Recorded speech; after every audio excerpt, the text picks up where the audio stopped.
Vigilante Williamson here with the clip from my show. And if you like this clip, please check out the whole podcast, link in the description.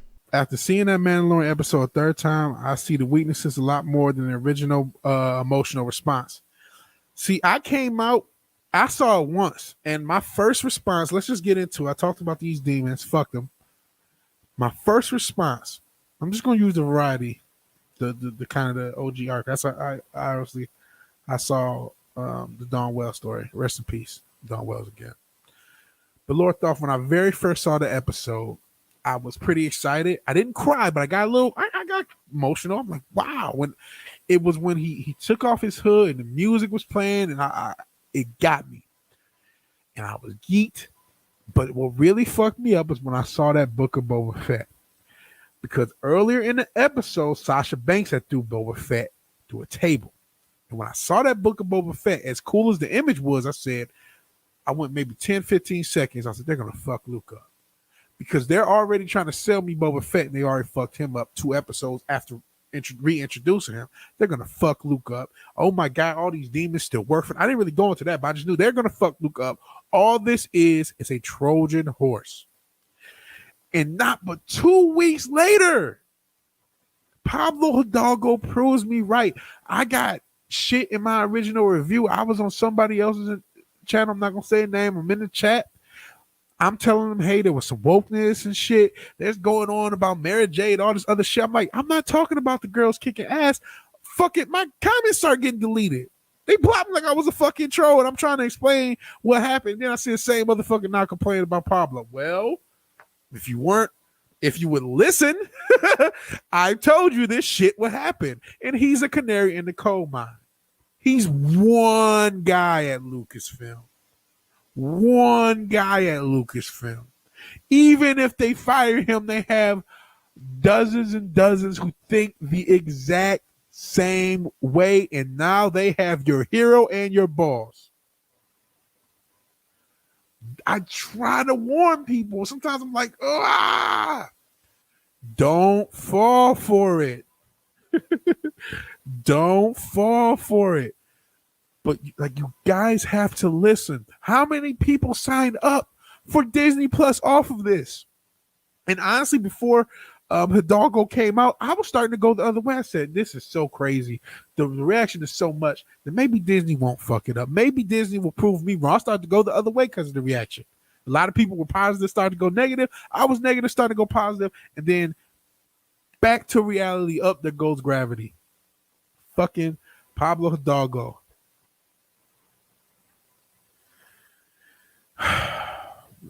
Yeah, let me get some of the comments. Damn that asshole targeted a man for his emotional response. Yeah, it was a live thing. He was doing the fucking thing live. And I didn't see any of that before I came out with my review. I didn't see him cry. I didn't see Anna cry. I didn't see anyone's reaction. I gave you the raw reaction of what I thought and said, hey, it's a trap. That was the first. That's what I'm trying to let you know. Yeah, hated what they did with Boba, and and another thing we have to also mention. We can get really angry at the woke, and we should, and we can get upset that they hate the fans. We also have to remember competency. My man Fenrir the Ice Wolf, he's still in these comments. He's not yet writing we don't have him out there writing this stuff. We have the Pablo Hidalgos of the world writing stuff. And not only are they woke idiots, they're incompetent. They don't have the talent and skill necessary. So a lot of what happened with Boba wasn't just, I think that scene with Sasha Banks was woke, but a lot of that's just lack of talent, lack of skill. They will F Luke up. I don't trust him. And you and I will prove right about it. Look at what happened. Yeah, look what happened. I don't know about all that. Look, when it comes to comics, video games, cartoons, but when this stuff regularly attracts men, not women, I mean, there's some wax and truth, but 90% men. There's definitely that. You and me both is ready to jump on the bandwagon. Yeah. I was like, because it was like, okay, they can't be this stupid. But they are, because as Fenrir was saying, this is not, man, you know what? I need, there's so many clips I need to start tossing back out. You must be laughing at the Habs thing. There's so many clips I need to start tossing back out It's not about the money. It's about sending a message. I gotta go back to the story about how they got $15 billion to bail out their theaters. Hollywood's going to get their money one way or another. You're going to give them their money whether you want to or not. They have too many politicians under control not to get their money. They want to destroy masculinity, plain and simple.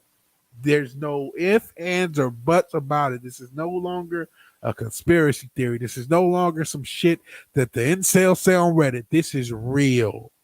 This has been going on for years. That is why we have Pablo Hidalgo. I haven't even gotten into the goddamn story yet. That is why we have Pablo Hidalgo talking shit about Star Wars theory. That's why he feels that way. Because they're on the right side of history. They all know what they're doing. And a lot of them are useful idiots. This Hidalgo guy, listen, Pablo Hidalgo last week was just as famous as Vigilante Williamson, which is not that much. The only thing that changed this week was him talking shit. I don't know who this fucking guy is. He showed up in my house with a Pablo Hidalgo shirt. I would be ready to give him the Mossberg and give him the fuck out. I don't know who the fuck he is. But that's the energy. That's the useful idiot who they're using to tear down masculinity. Well, he's one of the bullets. He's one of the Lucasfilm sheep who they're trying to go to all of these masculine things. Sports. They're in sports, motherfucker.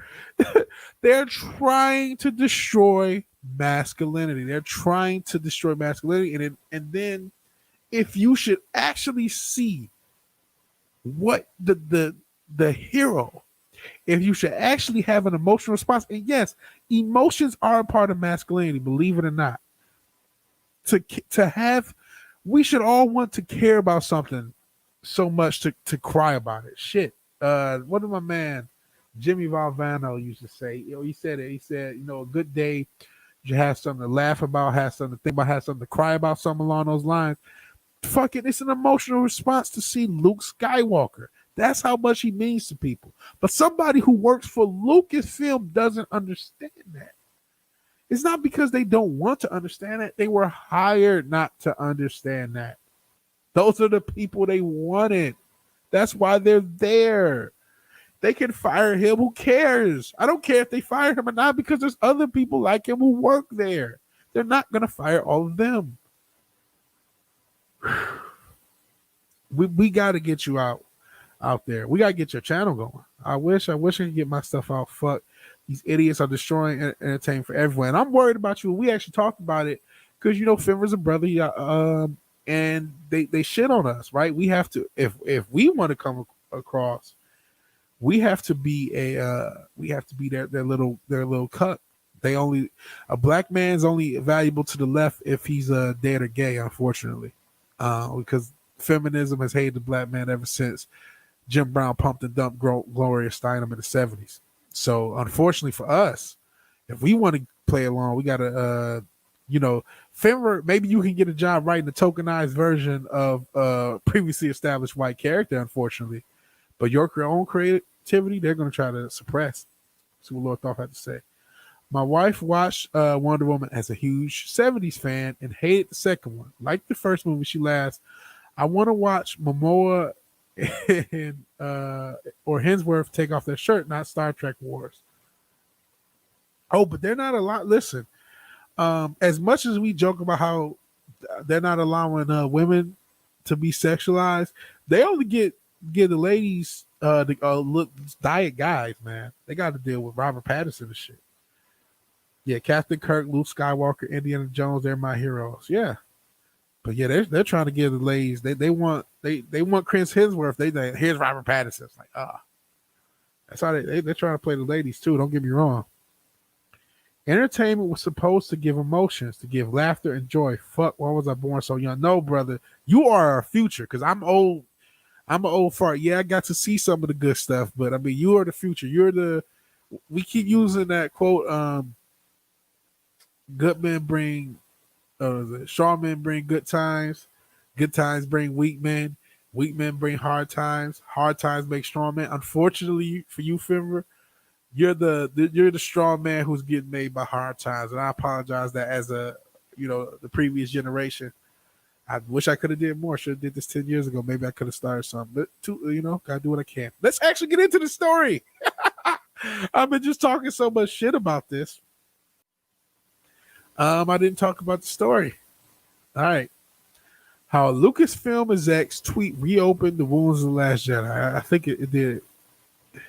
The wounds are the Last Jedi is symbolic of what happened, but let's just get into it. Lucasfilm's Pablo Hidalgo apologized for tweeting emotions are not to be shared in a thread about a Star Wars fan's emotional reaction to The Mandalorian, but the damage has been done. That's spoiler warning. On December 17th, a popular Star Wars YouTuber, a Star Wars Theory, did they not have his name? Star Wars Theory joined roughly 30,000 fans as he live streamed his reaction to the season 2 finale of The Mandalorian. It does have a YouTuber, Star Wars Theory, and is also referred to as Tools. Some press reports mainly watched concentrated silence during the first 30 minutes of the episode. When the Telltale X-Wing cruised in the view, he jumped up in his seat with a childlike grin. This is how I felt when I was watching. Don't give me hope, bro. I'm like, man, that might be Luke. He said to no one in particular. Roughly a minute later, when he saw a cloaked, hooded figure wielding a green lightsaber appear, Tools burst into tears, certain of what the episode later confirmed. It was Luke. I remember when that green lightsaber, I said, nah, I don't think they'll do it. For the next 15 minutes, Tools wept as the episode unfolded. When it was over, he seemed slightly embarrassed, but mostly dumbstruck in awe at the deep feelings the episode had invoked in him. Thank you, Lucasfilm, he said, wiping back tears. That is what the 6-year-old in me wanted to see. 10 days later, Tools had a different sentiment entirely for Lucasfilm, exposing the once again it's not delicate, precarious relationship. The studios are attacking the fucking fans, Variety. And I know you helped them because you're a piece of shit. Access Media Magazine is scared to death of YouTube. Scared to death. Luckily for you, they'll cut and you'll be fine. Tools posted on Twitter that he noticed that Hidalgo, a top executive in Lucasfilm story department. So if he's a top executive, he's hired like-minded individuals. So even he's fired, they're still there. And guess what? Kathleen Kennedy is still there, and so is Leslie Headpiece. Weinstein's old thought. But top executive at Lucasfilm story department was commenting on a thread that was ridiculing Tools' emotional reaction to Luke's appearance on The Mandalorian. Because Hidalgo's account was private, however, Tools could not see what the exec was saying. And he said, I hate to believe he would join in on the teasing as a Lucasfilm official. Tools tweeted to his 101,000 followers asking if anyone with access to Hidalgo's account to send him a screenshot. That's when he learned that, so it wasn't private, whatever. So emotions are not for sharing. And then, I mean, I could go, I think a lot of people have heard about the story, but I'll be honest, I had only had like a cursory knowledge of the story. And then, just goes into everything else and how the shitstorm started. So I want to get back into the comments before let me get some hydrated die, ladies and gentlemen. Because this has been a lively one. We're nearing the close. But it's been a lot going on this podcast. A lot of energy in this one. So Fimber into his writing. He says he will never tokenize or anything, and rather die than do that. A character is sacred because someone gave their sweat and blood to make it. It's disgusting that there's no more respect between the creators and their works. And then just another red shirt. Hell, all you are not just another red shirt to me. You're the red shirt, and I appreciate you being here. And so it's Fimber. And then he says, I never knew that delicate and precarious meant the same thing as contentious and antagonistic. Yeah, these fucking mags. These fucking magazines are still trying to act like nothing happened. Like they're like, it's a delicate relationship between the you know what helps not fucking If The Last Jedi, I often thought about this, and I know I'm not the only person. Let's say Rowan Johnson, he just makes The Last Jedi, and he just gives you one of the, some people liked it, some people didn't. We tried to do something different. We did our best. We appreciate both fans. We appreciate everyone. We understand people's childhood, and that was it. And there was no contentiousness. Like, first, would the fandom minutes even exist? Would the fandom have gotten that angry? Would this have happened if The Last Jedi, if Rowan Johnson just made a shitty movie, gave a basic statement, and went on about his life? Would it have been as bad? And I can't help but to think, I feel like some of it, because of, I never saw the movie. I only saw the highlights, breakdowns. I've never seen the film. I never will. I've never seen that or The Fall of Skywalker. I saw the Forest of Weekends. That was enough. But I cannot help but to wonder if Rowan Johnson would have just shut up, made a shitty movie, and went about his day, would this delicate and precarious or contemptuous and antagonistic, if you're accurate, as Just Another Red Shirt was, would any of this have happened? Part of me says yes, because what Pablo Hidalgo himself is an indicator of is that intentional maliciousness. This is not about trying to create something for women.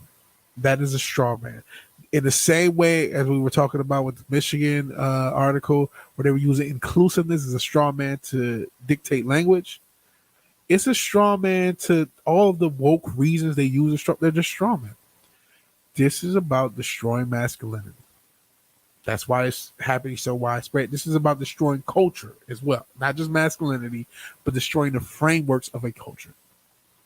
So when you have that in mind, you have to attack the fans. You have to gaslight them. Though there's something wrong with you for not liking the movie. You must be a toxic man, baby. You're not one of those racist fans who hate The Last Jedi. Of course, we hit Finn and destroyed Finn's character arc for China, but you must be a racist fan. You racist bigot. Thank you for watching the video. If you like this, please check out the whole podcast. Link in the description. If you like the video, please like the video. If you're so obliged to share and subscribe, please do so. Let me know in the comments below how you feel about the video. And even if you do none of these things, thank you for watching and thank you for your time. God bless.